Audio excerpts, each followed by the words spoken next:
सिवा के सभी निभाना है तुझको खुदावाना है।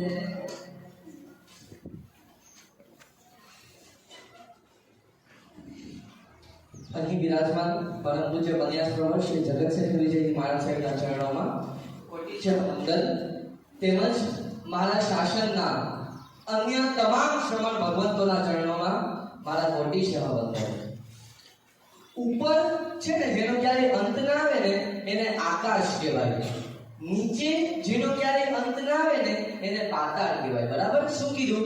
ઉપર જેનો ક્યારે અંત ના આવે એને આકાશ કહેવાય, નીચે જેનો ક્યારે અંત ના આવે એને પાતાળ કહેવાય। બસ એવી જ રીતે જેની મમતાનો જેની મમતાનો ક્યારે અંત ના આવે ને એને માં કહેવાય, એને માં કહેવાય।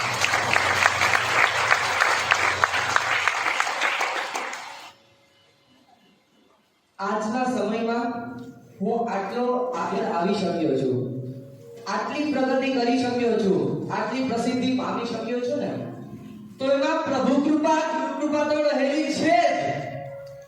ઇન્ડિયા બુક ઓફ રેકોર્ડમાં મારું નામ આવ્યું, ગિનિસ બુક ઓફ રેકોર્ડમાં નામ આવ્યું, ફોરેનમાં જઈને પૂજનો ભણાવી શક્યો, એમાં પરમાત્માના આશીર્વાદ તો છે જ। પણ સૌથી વધારે મારા મમ્મી પપ્પાની મહેનત, only and only because of my mother and father I am able to reach at this stage.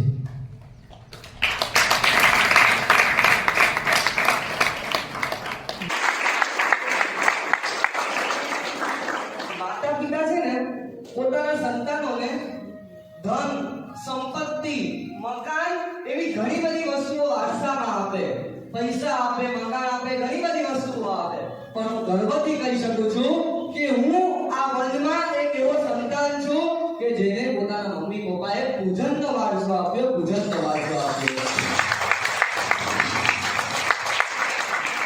આજના સમયમાં આફ્રિકા જેવા એક કોન્ટિનેન્ટમાં 22 દિવસ પૂજનો ભણાવવામાં સક્ષમ થયો ગુરુદેવના આશીર્વાદથી અને મમ્મી પપ્પાના મહેનતથી। જામનગરનો ચાંદી બજારનો સંઘ પરમ પૂજ્ય હેમપ્રભ સુરેશ્વરજી મહારાજે નામ લખેલું છે। હેમપ્રભ સુરેશ્વરજી મહારાજનું ત્યાં ચાતુર્માસ મારા સાહેબે મને ચેલેન્જ આપી કે તારે ફક્ત ને ફક્ત 8 દિવસમાં, કેટલા 8 ડેઝમાં અતિચાર પાકા કરીને દેવાના છે। ત્યારે હું નાનો હતો, એકલો તો ઉપાસે જતો નહીં, અને માટે મમ્મી મને સાથે લઈને ત્યાં ઉપાસે લઈ જતા। પોતે 20 જાતના કામ છોડીને, પોતે પોતાનું બધું જ સર્વસ્વ છોડીને મને ઉપાસે લઈ જતા। 1 કલાક, 2 કલાક નીચે વેઇટ કરતા અને મને ઉપર મહારાજ સાહેબ પાસે મોકલતા કે જેથી કરીને હું અતિચાર રોકી શકું।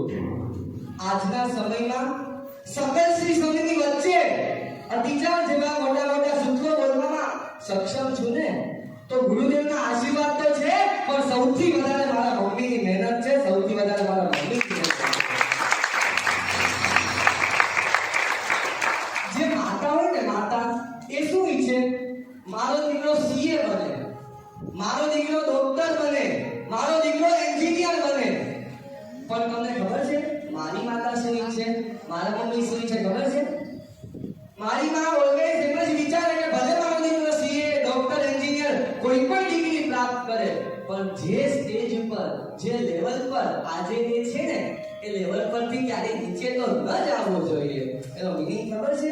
મારા મમ્મી ઓલવેઝ મને કહે કે અનંત પુણ્યના ઉપાસને દુર્લભ એવો મનુષ્ય ભાવ મને પ્રાપ્ત થયો છે, તને આ મનુષ્ય ગતિનું છે ઉપર જવાનું છે, એટલે કે દેવગતિ કે પછી ડાયરેક્ટ મોક્ષમાં જવાનું છે, ડાયરેક્ટ મોક્ષમાં જવાનું છે। આને કહેવાય સાચી માતા। કઈ માં એવું ઈચ્છે કે મારો દીકરો તિર્યંશ ગતિમાં જાય, મારો દીકરો નરક ગતિમાં જાય? હા, કોણ એવી માં છે કે જે આવું ઈચ્છે? મારો દીકરો ઓલવેઝ ઉચ્ચ ગતિને પામે એ સાચી માં કહેવાય। ઘણા બાળકો છે ને, ઘણા વ્યક્તિઓ એવું કહે કે મારા મમ્મીને મોબાઈલ વાપરતા નથી આવડતો। ઘણીવાર આવું સાંભળવામાં આવે, મારા મમ્મીને મોબાઈલ યુઝ કરતા નથી આવડતો, મમ્મીને ગણિત નથી આવડતું, આ નથી આવડતું, તે નથી આવડતું, મમ્મી આ જમાનાની નથી। બરાબર? પણ જ્યારે આવા વચનો હું સાંભળું ને, મને બહુ જ ગુસ્સો આવે, બહુ મારા હૃદયને હર્ટ થઈ જાય કે આ લોકો શું બોલે છે। મને એવા વ્યક્તિઓને એક વસ્તુ કહેવાનું મન થાય કે તમારા મુતાબિક તમારી માતાને કશું આવડતું નથી, એક પણ જાતનો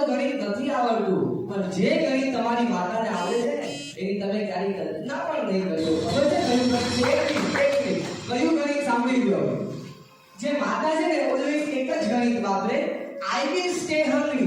So I will stay hungry, but I will not let my son stay hungry. I will not let my son stay hungry. મને પોતે ભૂખી રહી જાય, ખાધા વગરની રહી જાય, પણ મારો દીકરો ભૂખ્યો ના રહેવો જોઈએ. આને સાચી માં કહેવાય. આજના જમાનામાં સંતાનો માતાને ભૂલી ગયા છે, પણ એવું નહીં કરવાનું. આજે ગુરુદેવ આપણને આટલું બધું સમજાવ્યું અને મને મારી લાઈફમાં આવા માતા મળ્યા છે ને, એ મારું પરમ સૌભાગ્ય છે, એ મારું અહોભાગ્ય છે. આ માતા જે છે ને એ સંતાનના આત્માની ચિંતા કરે. જીવ શાસનની માતા કોને કહેવાય ખબર છે? જે પોતાના દીકરાના આત્માની ચિંતા કરે. અને આવી જૈન શાસનની માતા દરેકને જન્મો જન્મ મળજો, દરેકને જન્મો જન્મ મળજો. આપણી સાથે વાત કરતા કરતા